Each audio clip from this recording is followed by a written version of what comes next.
안녕하세요, 여러분. 배가령 선생님과 함께하는 고급 한국어 읽기 17번째 책이죠.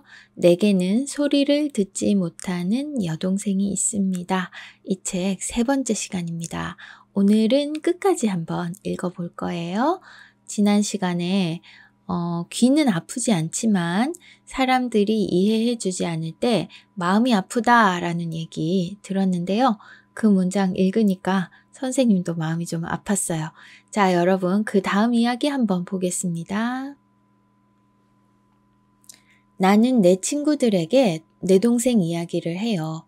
그 애는 가까이에서 개가 짖는 걸 알아차리고 그 소리의 느낌이 안 좋다고 말한다는 걸요. 그 애는 우리 고양이가 무릎에 앉아 있을 때는 언제 골골거리는지 알아낼 수 있어요.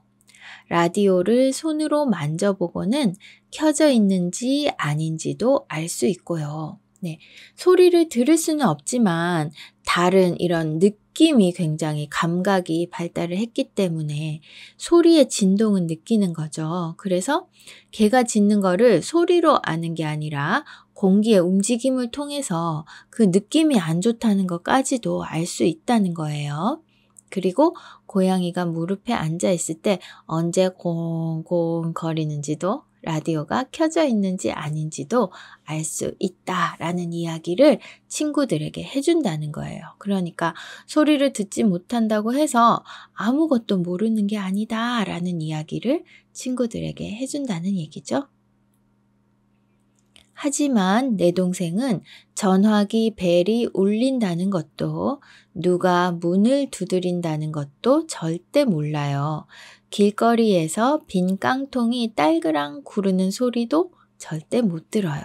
네, 지금 보니까 동생이 고양이랑 놀고 있고 뒤에 가족들이 왔어요. 근데 이렇게 문을 통통 두드리면 뒤에서 일어나는 일이기 때문에 모르는 거죠. 그죠?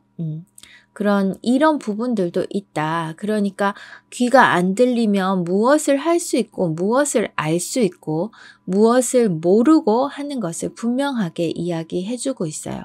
이건 동생을 정말 좋아하기 때문에 동생을 잘 관찰해서 이 언니가 알아낸 거죠. 그죠? 네. 내게는 소리를 듣지 못하는 동생이 있습니다. 그 애는 가끔 한밤중에 사방은 깜깜하고 불은 꺼져 있을 때 울음을 터뜨려요. 어둠 속에서 귀를 막아보면 책상 위에 시계가 똑딱거리는 소리나 거실의 텔레비전 소리가 안 들릴 때가 있어요. 길거리에 자동차 지나가는 소리도 안 들려요. 아무것도 없어요. 그러면 나는 궁금해져요. 이런 게 그런 기분일까?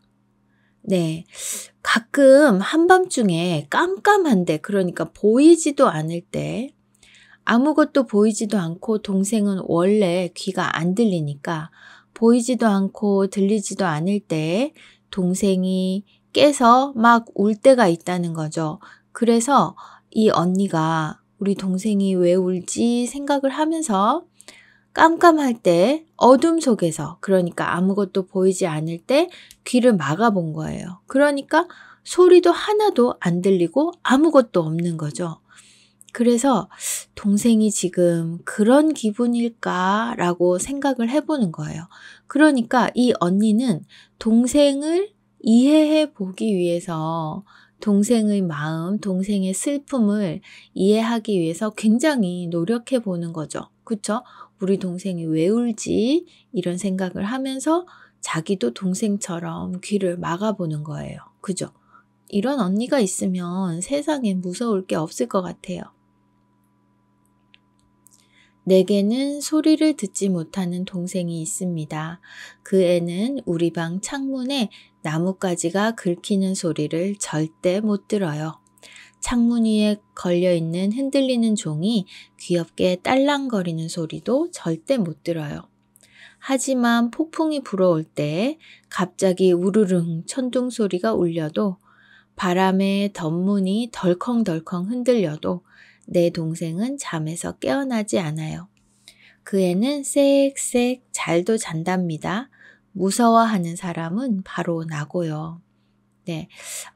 소리를 듣지 못하는 동생이 있어서 마음이 아프기도 한데 이런 날, 네, 비가 오고 나뭇가지가 긁히고 바람에 나뭇가지가 흔들려서 창문에 막 나뭇가지가 긁히는 소리가 들리고 이런 것들도 하나도 못 듣는 거죠.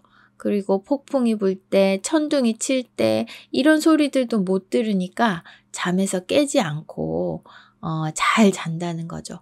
나는 그런 소리들 때문에 무서워서 일어난다. 그러니까 동생이 아주 약해 보이지만 그렇지 않을 때도 있다. 또 조금 좋은 것도 같다. 이런 생각을 하는 것도 같아요. 그죠? 동생이 이제 좀 커서 이렇게 각자 따로 침대에서 자는데 소리를 듣지 못하니까 밤에 이렇게 무서워서 나 혼자 깰 때가 있다는 얘기도 하고 있어요. 나는 친구들에게 이렇게 말해줘요. 나는 동생이 있는데 그 애는 소리가 안 나오게 해놓고 텔레비전을 본다고요.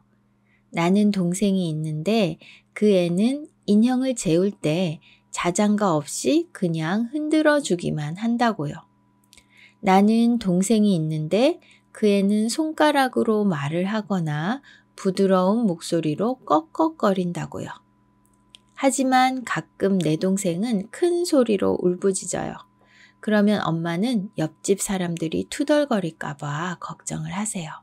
네.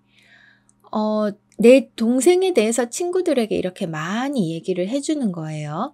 동생이 있는데 소리가 안 나오게 해놓고 텔레비전을 본다. 왜냐하면 소리가 나오게 해도 들을 수 없기 때문에 소리는 큰 의미가 없는 거죠, 동생에게. 그리고 우리는 보통 재울 때 잘 자라 아니면 자장 자장 이렇게 인형을 재울 때 자장가를 불러주는데 그냥 흔들어 주기만 한다. 동생의 세상에는 소리가 없기 때문이죠. 그리고 말을 할 때는 손가락으로 하거나 아니면 이렇게 부드러운 목소리로 꺽꺽거릴 때도 있다. 라는 이야기를 한다는 거죠. 근데 동생도 가끔 큰 소리를 낼 때가 있다. 근데 엄마가 옆집 사람들이 좀 투덜거리고 불평을 할까봐 걱정을 해서 조용히 해, 작게 얘기해 라고 동생을 달래는 그런 때도 있다라는 얘기를 하는 겁니다. 방 저쪽에 있는 내 동생이 나를 보게 하려면 발을 쾅쾅 구르거나 손을 흔들어요. 그의 옆으로 가서 팔에 손을 올리든지요. 내 동생은 발 구르는 걸 느낄 수 있어요. 손 대는 걸 느낄 수 있어요. 내가 손 흔드는 걸 힐끗 볼 수도 있고요. 하지만 내가 등 뒤로 가서 이름을 부르면 그 애는 내 소리를 들을 수 없어요. 네, 조금 떨어져 있는 곳에서